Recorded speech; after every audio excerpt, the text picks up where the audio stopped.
Hello दोस्तों, आप सभी का मेरी डिजी क्लासेस में स्वागत है। तो आज हम क्या पढ़ने वाले हैं? पॉलिटी। पॉलिटी पॉलिटी ठीक है। अब पॉलिटी में देखो, पॉलिटी में हम पढ़ चुके थे पहले क्या, अनुच्छेद 17 तक इंक्लियर हमें ये बने। देखो, हम पॉलिटी में अनुच्छेद 17 तक पढ़ चुके थे। पहले आगे बढ़ने से पहले हम जो कल पढ़े थे उसे रिवीजन कर लें। पहले इंक डाल लूं, मार्कर में नहीं है। मार्कर में नहीं, मार्कर अरे मार्करों में तो इंक नहीं है ना।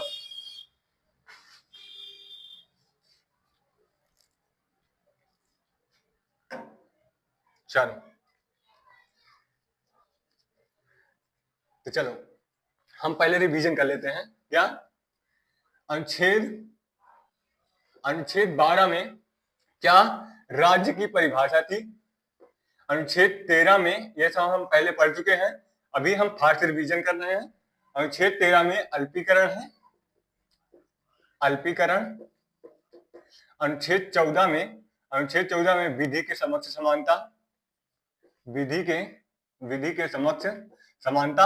अनुच्छेद 15 में जाति, धर्म, लिंग, वंश के आधार पर भेदभाव नहीं, जाति, धर्म, लिंग, वंश के आधार पर भेदभाव नहीं। अनुच्छेद 16 में क्या था? अनुच्छेद 16 में लोक नियोजन, लोक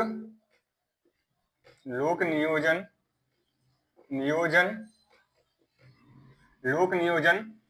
और अनुच्छेद 17 में क्या था? अस्पष्टीकरण। अनुच्छेद 18 में क्या था? उपाधियों का अंत, उपाधियों का अंत। देखो, हम यहां तक कल पढ़ चुके थे। अब हम आज पढ़ेंगे अनुच्छेद 19 से। ये फास्ट रिवीजन था। अब हम चलेंगे, अभी तक ये था 100 के स्पीड का था, 100 के गियर में। अब ये आएंगे हम सीधा आराम से 10 के स्पीड से चलेंगे। देखो, अनुच्छेद 18 में क्या था? उपाधियों का अंत, उपाधियों का अंत। अंत क्या है? देखो, ये इसका मतलब क्या था? पहले क्या था? आपने देखा होगा कि मूवियों में जो फिल्म में क्या दिखाया जाता था। पहले क्या, अगर इतिहास भी पढ़े हो तो बहुत सारे राजाओं का राजा की उपाधि दी जाती थी कि ये सम्राट राजा, ये अशोक राजा, बहुत सारे ऐसे थे कि उन्हें राजाओं का उपाधि दी जाती थी।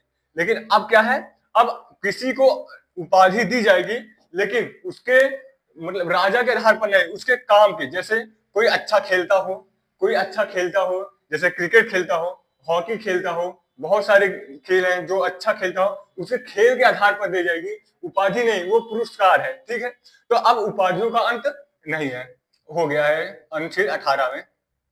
अनुच्छेद 19 देखो, इसे संविधान का लोक नियोजन कहा जाता है। इसे लोक नियोजन, सॉरी, इसे संविधान का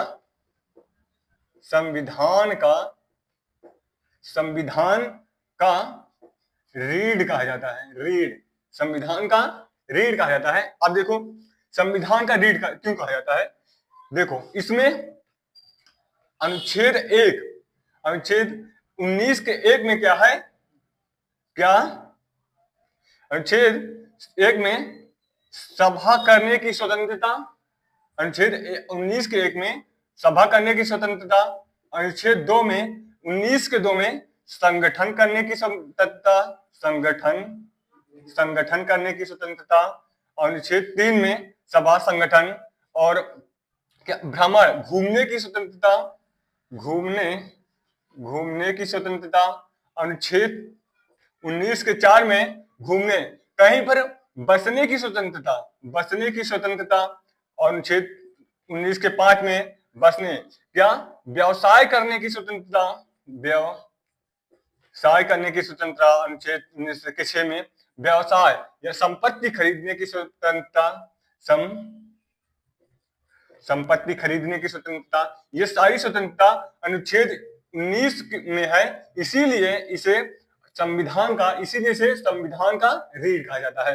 ठीक, अनुच्छेद 20 में आते हैं आप। अनुच्छेद 20 क्या, अनुच्छेद 20 इसमें क्या है, प्राण एवं दैहिक स्वतंत्रता। क्या, प्राण एवं दैहिक स्वतंत्रता।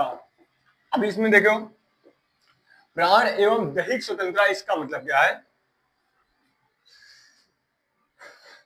प्राण एवं दैहिक स्वतंत्रता।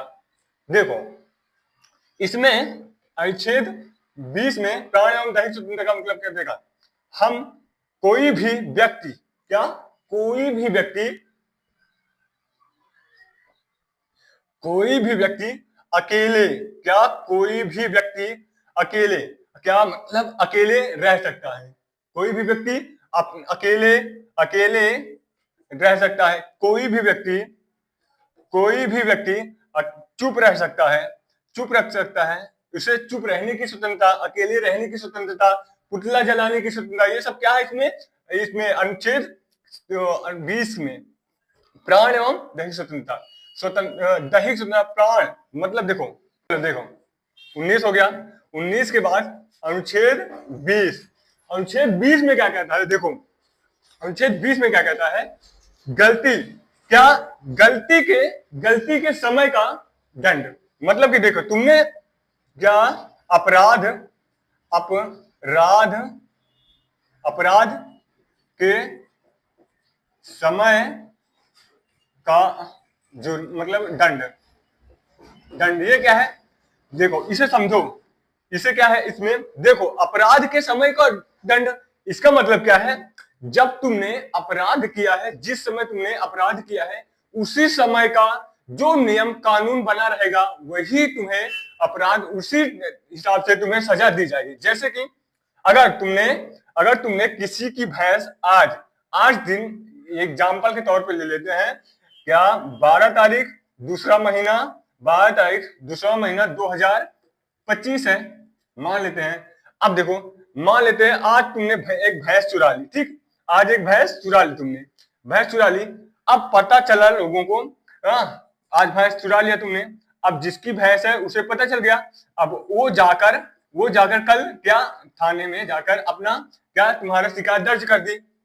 अब जब तुम वहां पे गए, मान लो कल ही कोर्ट ने क्या कर दिया है, आज जिस समय तुमने भैंस चुराई थी उसकी सजा क्या है, 10,000 रुपए, मतलब भैंस की जुर्माना मान लेते हैं 25,000, इतना कम वैल्यू नहीं है यार भैंस की, 25,000 रुपए जुर्माना है। आज ठीक है, चलो आज 12 तारीख को तुमने भैंस चुराई, इसका जुर्माना अभी इस समय 25,000 है। अब ये गया, अब कल इसे पता चल गया और कल ही गया कोर्ट ने क्या सजा सुना दी इसकी, जो भी भैंस चुराएगा उसकी सजा क्या होगी, 50,000 रुपए, 50,000 रुपए और 6 माह का दंड। तो अब तुमने भैंस आज चुराई थी ना, तो उस समय क्या था दंड, क्या 25,000 रुपए, 25,000 रुपए थी ना, तो तुम्हें जिस समय तुमने भैंस चुराई थी, जो समय वो कानून था कि 25,000 रुपए, तो तुम्हें अगर दंड जो भरपाई करनी होगी 25,000 की, ना कि 50,000 की।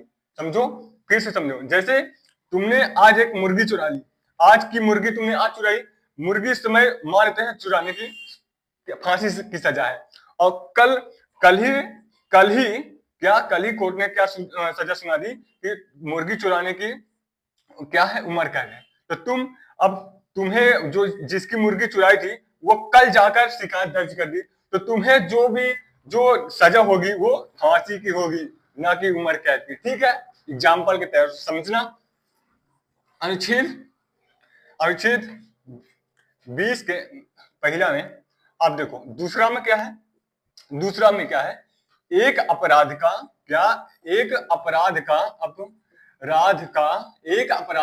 एक सजा, मतलब कि एक अपराध का एक सजा, इसका मतलब क्या होता है, देखो एक अपराध का एक सजा, इसका मतलब क्या होता है, मतलब तुमने जैसे आज मुर्गी चुराई, तुमने किसी मुर्गी को चुरा ली, आज तुमने मुर्गी चुरा ली, तुम्हें पुलिस वाले ने देखा और पकड़ ले गए और फिर तुम्हें छोड़ दिए। इसका मतलब ये, फिर दूसरे दिन पुलिस वाले ने तुम्हें फिर से देखा, छोड़ने के बाद फिर से देखा, तुम्हें फिर से उसी सजा के, जो तुमने पहले गलती कर दी थी उसकी सजा तुमने दे दिया है उन्हें, फिर से वही से उसी गलती की सजा दोबारा कोई भी तुम्हें नहीं दे सकता। ठीक ठीक है ना, एक गलती की एक सजा। और अनुच्छेद अनुच्छेद 20 के 3 में है क्या, अपने खिलाफ, क्या अपने अपने अपने खिलाफ खिलाफ खिलाफ गवाही गवाही नहीं दे सकते। इसका मतलब क्या होता है, समझो आप इसे, अपने खिलाफ गवाही नहीं दे सकता। देखो तुमने कोई गलती की है, मान लेते हैं कोई भी गलती नहीं की है, हाँ नहीं की है, तुम्हें कोई पुलिस वाले पकड़ ले गए, हाँ अब तुम्हें थाने में ले जाकर बोल रहे हैं कि मार रहे हैं, तुम्हें खूब मार रहे हैं कि बोल तुमने ही ये गलती किया है, बोल कबूल कर तुमने ही ये गलती किया है। तुम्हें क्या करना है, तुम आराम से बोल देना हाँ मैंने ही किया है। अब जब तुम वो गलती कबूल कर लोगे तो तुम्हें पुलिस वाले नहीं मारेंगे, अब तुम्हें पुलिस वाले ले जाएंगे कोर्ट के सामने, जज के सामने। अब जज तुमसे पूछेगा, पुलिस वाले की बात नहीं मानेंगे, क्या जज तुमसे पूछेगा कि बताओ क्या तुमने ये सजा, तुमने ही ये अपराध किया है, तो तुम्हें कहना है कि नहीं मैंने ये अपराध नहीं किया है, मैं मार खाने से बचने के लिए उस समय अपनी गलती को कबूल कर लिया था। कब, ठीक है, ये हो गया अनुच्छेद 20। अनुच्छेद 20 के बाद आता है अनुच्छेद 21। अनुच्छेद 21 में क्या है, प्राण एवं दैहिक स्वतंत्रता। दैहिक स्वतंत्रता, इसका मतलब क्या होता है, प्राण एवं दैहिक स्वतंत्रता। अनुच्छेद 21 में प्राण एवं दैहिक स्वतंत्रता है। देखो प्राण एवं दैहिक स्वतंत्रता, प्राण एवं दैहिक स्वतंत्रता, इसका मतलब क्या है, देखो तुम्हें जीवित रहने के लिए संविधान तुम्हें जीवित रहने के लिए गारंटी देता है। मतलब देखो कभी तुमने देखा है कि कोई भी इंसान जो सुसाइड करने जाता है तो क्या उसे जब उसकी मौत नहीं होती तो क्या बोलते हैं उसे, पुलिस वाले सजा देते हैं कि तुम मरने क्यों गए थे। तुम्हें संविधान जीवित रहने के लिए गारंटी देता है, इसीलिए तुम्हें हेलमेट लगाने के लिए बोलता है, इसीलिए तुम्हें पर्यावरण सुरक्षित रहने के लिए बोलता है। ये तुम्हारी प्राण एवं ये प्राण की गारंटी तुम्हें जीने के लिए बोलता है, कि तुम्हें जीने के लिए तुम्हारे स्वच्छ पानी की सुविधा देता है, तुम्हें स्वास्थ्य की सुविधा देता है। ये सब प्राण एवं दैहिक स्वतंत्रता क्या है। दैहिक स्वतंत्रता क्या होता है, दैहिक मतलब क्या होता है, देखो तुम अकेले रह सकते हो, मतलब तुम चुप रह सकते हो, तुम अकेले रह सकते हो, चुप रह सकते हो, चुप रह सकते हो, तुम अकेले रह सकते हो, अकेले रह सकते हो, अकेले मतलब ये नहीं तुम आराम से किसी से बोलो चलो ना, तुम्हें कोई जबरदस्ती नहीं कह सकता, बोलो बोलो, और तुम अकेले रह सकते हो, तुम ज्यादा कहीं के एकांत में रह सकते हो, कोई तुम्हें डिस्टर्ब करने वाला नहीं होता। ठीक है, ये प्राण एवं दैहिक स्वतंत्रता। अनुच्छेद ये दूसरे में क्या है, देखो 21 वर्ष सॉरी 14 वर्ष के बच्चों के लिए निःशुल्क